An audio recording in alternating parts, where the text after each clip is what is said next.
Do you know what the most popular car with a plug is in Britain?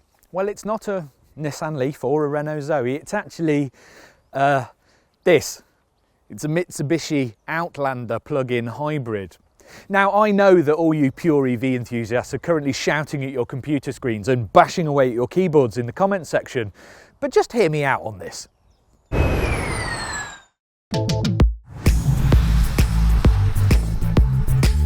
Okay, so the Outlander PHEV might not be a proper electric car because it has a battery the same size as a small handbag, but it can still be plugged in and can still manage some miles on pure electricity. Luckily, it's backed up by a petrol engine which acts as a generator when the charge runs out. That means it's convenient, requires no change in behaviour, and calms some people who panic at the idea of not having to visit a petrol station. It was actually quite clever, really, because Mitsubishi was well ahead of the game when it came to plug-in hybrid technology. And what the Outlander actually offered was a full-on 4x4 SUV that was good for the family, but could manage both petrol power and just that little bit of electric. It really did make sense as a family car and still does. And it could do a few miles on just electric power, and crucially would end up saving you quite a lot of money in tax. And that last bit is quite important. Mainly because, as a result, more than 52,000 have been sold in the UK, making it a huge success. So what has Mitsubishi done? Well, it's pulled the plug.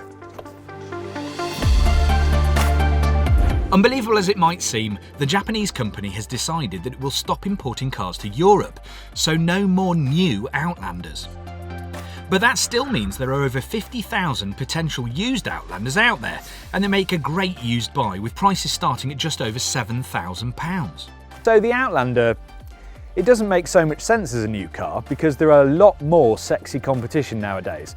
But in the second-hand sphere, well, it's basically out there on its own. The car has been around since 2014, and those first generation models are perfectly fine, but they are a little bit, well, bland to look at. A facelift in 2016 transformed the way the car looked after it had been to the clinic for a new nose, a bit like a Hollywood celebrity. Those earlier cars had a 12 kilowatt-hour battery and a 2-litre petrol engine.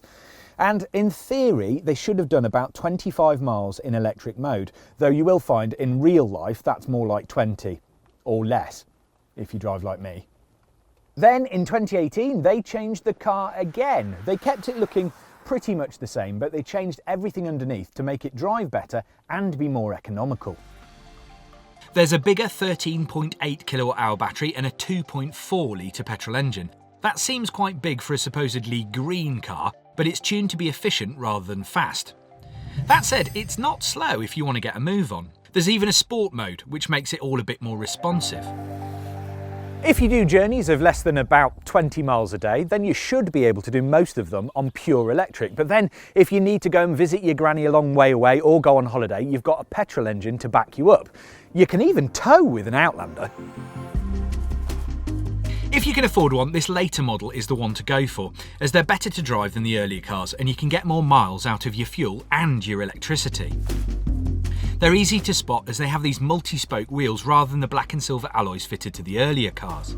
Now, I've been looking online and it turns out there's a bit of a sweet spot in terms of Outlander pricing. The ideal spec is one of the first of these Model 19 cars because they came equipped with things like an electric boot and a big sunroof.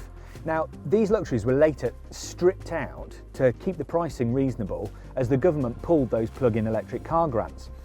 Now, this one hasn't got the sunroof, so I think this is a later car. Ideally, if you actually have the money, then you should be looking for a 68 or 19 registered car with the 2.4 litre engine. Now, they'll be about £23,000 to £25,000. It's not exactly cheap, but for what you get, it's worth the money. Whichever model you go for, though, they have proven to be pretty reliable.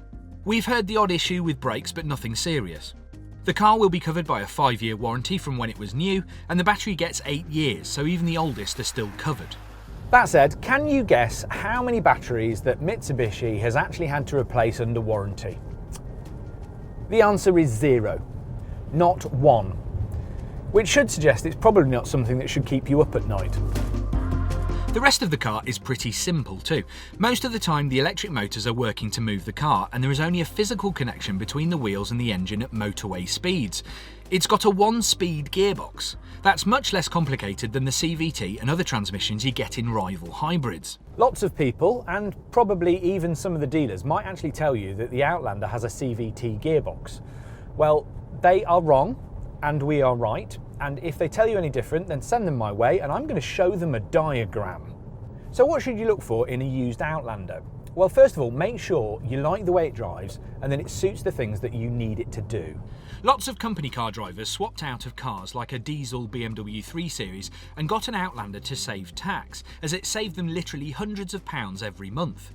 But there's a big difference between the way a sporty saloon and an SUV drives, so they might have been a little bit disappointed.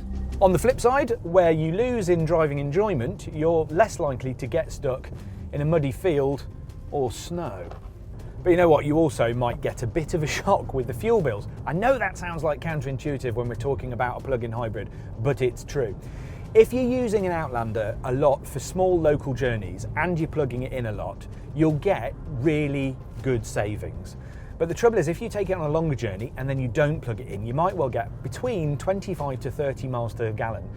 Now that is actually quite shocking, and it's because you're dragging around essentially quite a heavy battery pack and loads of other gubbins and you're not making use of it. Some of those company car drivers that were used to 50 miles per gallon out of a diesel BMW, they were quite surprised by that. If you're still interested, you'll also need to check out how much it will cost in road tax. Outlanders which cost more than £40,000 new and were registered after April 2017 have to pay £325 per year in road tax until they're 6 years old. This only applies to the poshest versions though. All of the lesser models sneaked in under the price threshold. There's something else to remember if you do end up with a sort of higher range version, because even though the top range cars came with softer, kind of more squishy leather, it doesn't wear as well as some of the lower range hide that kind of feels a bit like plastic. It's something you've got to remember if you have kids or dogs. On the other end of the scale, there are quite a few Outlanders out there that basically have worked really hard for a living and have a lot less luxury. There was even an Outlander van with the rear windows filled in and no back seats. Now, there's nothing wrong with them, but you've got to be aware that they will be worth less when it comes to resale, and they may have had a much harder life than some of the purely passenger cars. Even on the passenger versions, the boot is big enough for the family too, but there's no 7-seat option on the PHEV, I'm afraid. Inside it's pretty well equipped, but to be honest, it's not the most exciting. Most early cars will have built-in navigation, but the later versions like on this did away with that and just have a screen which mirrors the apps on your smartphone. It might seem like a cost-saving shortcut, but it actually makes complete sense and means your maps are never out of date. I actually quite like it. Now, most of these cars will have been bought as company cars because big corporations wanted to take advantage of all the tax breaks. But it also means that the car should have been pretty well maintained, so be sure to check all the service records. When it comes to charging, all Outlanders are supplied with a 3-pin standard cable, which takes about 6 hours to fully charge the battery. Most owners will upgrade to have a home wallbox charger though, which knocks a couple of hours off that time. If you want to charge at a public point, then you'll need to get another cable. Which brings us to the most controversial part of the Outlander. It has the ability to take a rapid charge, which means that you can use 50 kilowatt chargers at motorway service stations and other public places. Brilliant! But it takes about 20 minutes to get to 80%, and this tends to upset pure electric car owners who don't think they should have to queue when you could actually drive on petrol power. We're not going to get into that argument. All I'm going to say is that everyone should be nice and thoughtful to others. But I bet everyone's going to start a row in the comments section anyway. Good. Go for it. But is it really an electric car? Well, sort of. I mean, it can only do a bit of pure electric running, but any vehicle that allows people to get around without burning fuel has to be a good thing, doesn't it? If you want any more advice on buying and running a new or used electric or hybrid car, be sure to head over to electrifying.com and please like and subscribe so we can make more videos like this one.